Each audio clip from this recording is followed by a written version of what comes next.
You know better than to use language like that, young man. Your little sister and her friends heard you. You actually made them pee, you scared em so bad. With that, Kaya's dad entered the room with Luke right behind. His shorts seemed to be hanging lower on his waist. Kaya realized that his diaper was soaking wet. What happened? Kaya's mom asked. Dad looked to Luke and waited. Luke took the hint. I had to go, Luke explained. I had to pee, and I ran to the toilet. But I didn't make it in time. Luke. Kaya's mom began, we're sorry you didn't make it to the toilet when you needed to. However, that in no way gives you the right to curse the way you did. Like your father said, you scared your sister and her friends to death with that stomping around and yelling. Luke looked down at the floor, but was silent. There will be no more potty training for you this week. Luke's head shot up to say that wasn't fair, but the look in his mother's eyes shut him up quick. Consider it a reminder to be more patient about this. Learning the toilet takes time.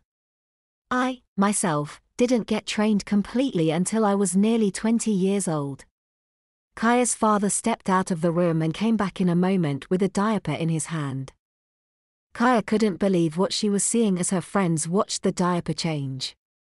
Luke kept his face turned away. Though Kaya got a brief look at it and he looked both ticked off and embarrassed.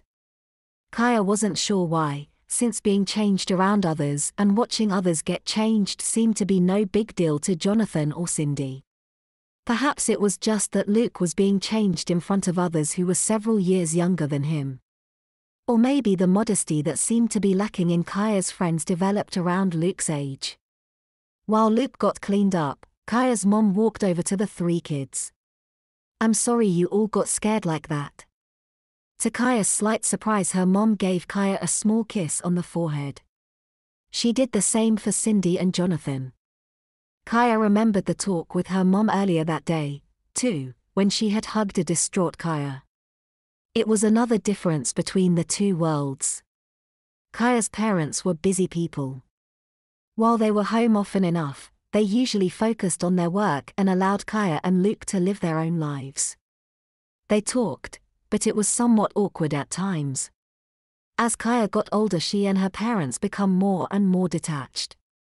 But here, it was a whole other story.